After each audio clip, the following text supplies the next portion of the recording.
Subscribe now and press the bell icon. Never miss an update. इसके बाद दोस्तों हम लोग डिस्कस करने वाले हैं फ्रिक्वेंटली आस्क्ड क्वेश्चन। आपके बहुत सारे सवालों के जवाब को मैं यहाँ इंक्लूड करने जा रहा हूँ। जो आपके दिमाग में क्वेश्चन आ सकते हैं, डाउट आ सकते हैं, उन सबको मैंने कोशिश किया है कि एक इस वीडियो में इंक्लूड करके आपको बताऊं। पहला जो पॉइंट आपके दिमाग में आ सकता है या लोग को पता नहीं होता कि डायरेक्टर आइडेंटिफिकेशन नंबर क्या होता है, व्हाट इज डिल। तो दोस्तों जैसे इनकम टैक्स फाइल करने के लिए आपके पास पैन नंबर होना चाहिए, वैसे अगर आपको किसी कंपनी में डायरेक्टर या किसी एलएलपी में अगर पार्टनर बनना है, डेजिग्नेटेड पार्टनर बनना है, तो आपके पास डायरेक्टर आइडेंटिफिकेशन नंबर होना चाहिए, जिसको हम लोग डिन के नाम से जानते हैं। ये एमसीए इशू करती है। अब नेक्स्ट जो है what is corporate identification number, CIN क्या होता है। तो दोस्तों जब कंपनी आप रजिस्ट्रेशन करवा लेते हैं तो उसको जो रजिस्ट्रेशन नंबर मिलता है उसको सिन बोलते हैं, कॉर्पोरेट आइडेंटिफिकेशन नंबर।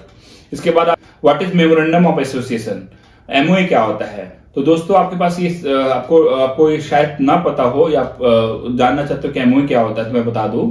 एमओए वैसा डॉक्यूमेंट होता है जिसमें कंपनी का बेसिक डिटेल लिखा होता है, जैसे कंपनी का नाम क्या है, कंपनी का शेयर कैपिटल कितना है, कंपनी का रजिस्टर्ड ऑफिस क्या है, कंपनी का मेन ऑब्जेक्ट क्या है, कंपनी में फर्स्ट सब्सक्राइबर कौन कौन से थे, इत्यादि। ये सब एमओए में लिखा होता है। अब नेक्स्ट है what is article of association, AOA क्या होता है। तो एओए एक बायलॉज होती है कंपनी की, जिसमें कंपनी कैसे बनी है, कैसे कंपनी में डायरेक्टर चेंज हो सकते हैं, कैसे अपॉइंट हो सकते हैं, कैसे रिजाइन हो सकते हैं, कैसे टर्मिनेट हो सकते हैं, कैसे शेयर होल्डर शेयर ट्रांसफर कर सकते हैं, कैसे कंपनी का एड्रेस चेंज किया जा सकता है, कैसे कंपनी का नेम चेंज किया जा सकता है, कैसे एजीएम होल्ड करना है इत्यादि, कैसे बैंक अकाउंट ऑपरेट होंगे, कंपनी कैसे चलेगी, वो सारा बायलॉज में लिखा होता है, जिसको हम लोग एओए के नाम से जानते हैं। नेक्स्ट क्वेश्चन हम लोग बात करें, जो आपके दिमाग में जो डाउट्स आ सकते हैं या आपके सवाल होते हैं बहुत लोगों के, is having registered office necessary at time of incorporation. Company बनाते समय क्या आपके पास रजिस्टर्ड ऑफिस होना जरूरी है? तो इसका आंसर है नहीं। आप चाहे तो कोई टेम्पोररी और एड्रेस दिखा सकते हैं कंपनी बनते समय, और जब कंपनी आपकी बन जाती है तो 30 दिन के अंदर आपको रजिस्ट्रार ऑफ कंपनीज को एक रजिस्टर्ड ऑफिस बताना होता है, उसका डॉक्यूमेंट फाइल करनी होती है।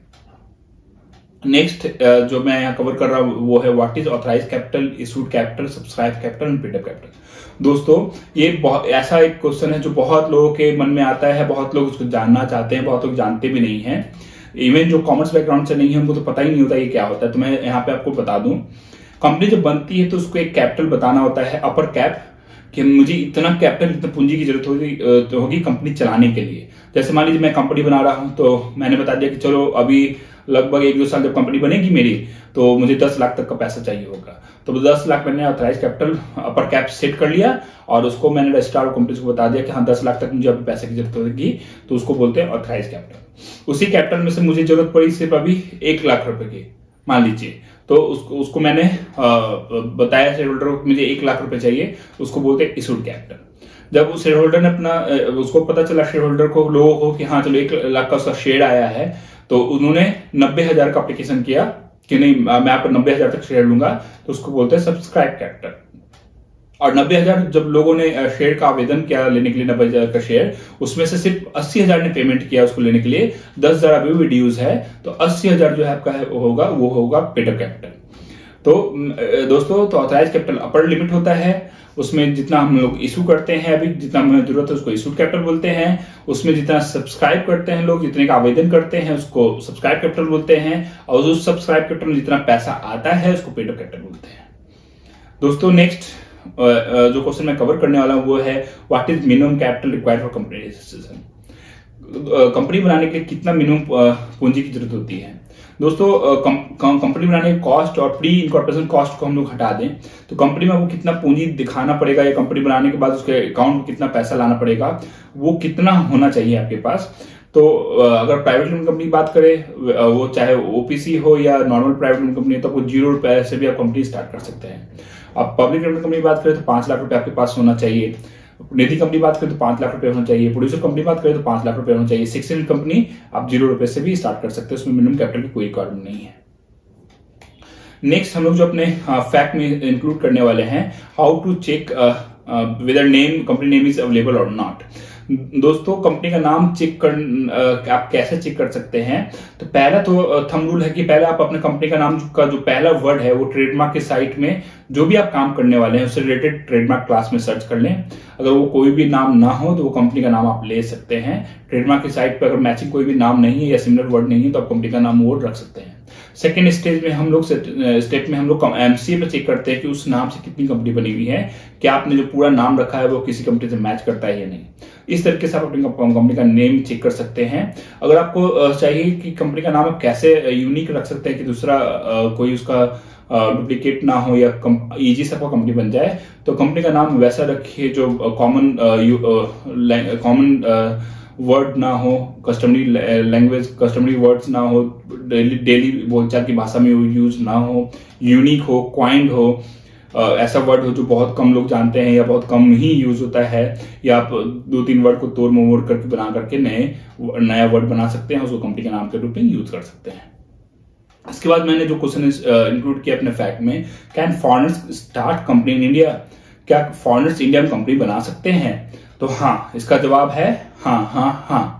फॉरेनर्स कंपनी इंडिया में बना सकते हैं, लेकिन उसका एक रिक्वायरमेंट है कि फॉरेनर्स को एक शेयर होल्डर जो है कम से कम इंडियन रखना होगा, तभी वो इंडिया में कंपनी बना सकते हैं। इसके बाद जो नेक्स्ट क्वेश्चन मैंने इंक्लूड किया है जो आपके दिमाग में भी आता होगा कि कितने लोग मिलकर कंपनी बना सकते हैं या कंपनी में कितने शेयर होल्डर और डायरेक्टर होने चाहिए। दोस्तों, अगर आप 1% कंपनी बना रहे हैं तो उसमें एक शेयर होल्डर होने चाहिए, एक डायरेक्टर की जरूरत होती है। नॉर्मल प्राइवेट कंपनी बनाने के लिए मिनिमम 2 शेयर होल्डर, 2 डायरेक्टर की जरूरत होती है। या तो वो तो अलग हो सकते हैं या एक ही पर्सन हो सकते हैं, एक ही 2 लोग डायरेक्टर भी हो, शेयर होल्डर हो, ऐसा भी हो सकता है। पब्लिक लिमिटेड कंपनी में 7 शेयर होल्डर होने चाहिए और 3 डायरेक्टर मिनिमम जरूरत होती है। वही आप बात करें निधि कंपनी में तो 7 शेयर होल्डर और 3 डायरेक्टर होने चाहिए। वही बात करें प्रोड्यूसर कंपनी में तो 10 शेयर होल्डर और 5 डायरेक्टर की जरूरत होती है। 600 कंपनी आप 2 शेयर होल्डर से भी बना सकते हैं, 2 शेयर होल्डर 2 डायरेक्टर, या 7 शेयर होल्डर 3 डायरेक्टर के साथ बना सकते हैं। वो डिपेंड करता है कि आप प्राइवेट सेक्शन कंपनी बनाना चाहते हैं या पब्लिक सेक्शन कंपनी बनाना चाहते हैं। लास्ट में दोस्तों मैंने इसमें इंक्लूड किया है कि what is minimum and maximum number of directors. दोस्तों, कंपनी में 1% कंपनी में मिनिमम 1 डायरेक्टर हो सकते हैं, मैक्सिमम 15। नॉर्मल प्राइवेट कंपनी में मिनिमम 2 डायरेक्टर हो सकते हैं, मैक्सिमम 15। वही पब्लिक लिमिटेड, निधि और आपका प्रोड्यूसर कंपनी में की बात करें तो पब्लिक लिमिटेड में 3 मिनिमम डायरेक्टर होने चाहिए, मैक्सिमम 15 हो सकता है। निधि कंपनी में बात करें तो मिनिमम 3, मैक्सिमम 15। प्रोड्यूसर कंपनी में बात करें तो मिनिमम 5, मैक्सिमम 15। और सेक्शन कंपनी की बात करें तो अगर प्राइवेट कंपनी है तो 2, अगर पब्लिक सेक्शन कंपनी है तो मिनिमम 3 डायरेक्टर होने चाहिए, मैक्सिमम 15। दोस्तों, ये 15 जो मैं बोल रहा हूँ ये जरूरी नहीं है कि सिर्फ 15 ही डायरेक्टर होंगे।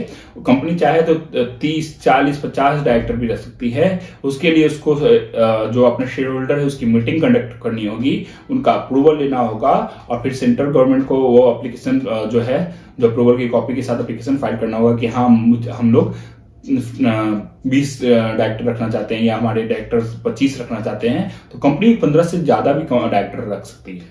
मिनिमम की बात करें तो मिनिमम तो आपको उतना रखना ही है, मैक्सिमम आप 15 से ज्यादा भी रख सकते हैं। कंपनी को जितनी जरूरत होती है उतने डायरेक्टर रख सकती है, लेकिन अगर नॉर्मल कैप की बात करें तो 15 डायरेक्टर कंपनी में हो सकते हैं। तो दोस्तों, इस प्रेजेंटेशन में मैंने इस वीडियो में कंपनी बनाने से रिलेटेड, चलाने से रिलेटेड सब कुछ डिस्कस किया है। एक टॉपिक जो है कंपनी बंद करने का, वो मैं नेक्स्ट वीडियो बना करके उसे कवर करूंगा, क्योंकि उसका बहुत सारे प्रोसेसेस और डिटेल्स शेयर करने में जो इस वीडियो में इंक्लूड करना पॉसिबल नहीं है। दोस्तों, अगर आपको ये वीडियो अच्छा लगा हो तो इसे लाइक कीजिए, अपने दोस्तों के साथ ज़्यादा से ज़्यादा शेयर कीजिए। कोई आपका फीडबैक हो तो आप हमें कमेंट में अपना उस कमेंट अपने जो फीडबैक है उसको शेयर कर सकते हैं। दोस्तों, एक वीडियो बनाने के लिए हम लोग को कई दिनों का रिसर्च लगता है, कई घंटों का प्रेजेंटेशन और ये बनाने में पीपीटी बनाने में समय जाता है। इवन वीडियो रिकॉर्ड करने में कई घंटे लग जाते हैं और एडिटिंग करना भी कई दिनों का काम हो जाता है। इतना एफर्ट्स डाल के हम लोग एक वीडियो बनाते हैं, तो इसके एवज में मैं बस आप लोग से यही चाहता हूं कि आप हमारे जो वीडियोस हैं उसको लाइक कीजिए, अपने दोस्तों के साथ ज़्यादा शेयर कीजिए और चैनल को सब्सक्राइब कर लीजिए, ताकि हमारा जो चैनल है उस पर जो भी बिजनेसमैन हैं स्टार्टअप है, उनसे रिलेटेड जो भी आपको लॉज आते हैं, उनके बेनिफिट के लिए जो भी कंप्लायंसेस हैं, लाइसेंसेस हैं, बेनिफिट की बात हो टैक्स में, वो सब मैटर पे हम लोग वीडियो बनाने वाले हैं और बना के डालते हैं। इवन हम लोग आगे इंटरव्यू सीरीज कंडक्ट करने वाले हैं, जिसमें जो भी सक्सेसफुल बिजनेसमैन है उसका इंटरव्यू लेके अपने चैनल पर डालेंगे, ताकि उसको देख करके आप इंस्पायर हो सके, मोटिवेट हो सके, आपको वो बेनिफिशियल हो सके आपके लिए। तो हमारे चैनल को जरूर सब्सक्राइब कीजिए दोस्तों, वीडियो को लाइक शेयर कीजिए, और आपको अगर ये वीडियो अच्छा लगा हो तो प्लीज अपना फीडबैक जरूर कमेंट में लिखिए, ताकि हम लोग उसको देखकर मोटिवेट हो सके। इस वीडियो को देखने के लिए मैं आपका शुक्रिया अदा करता हूँ। Thank you for watching.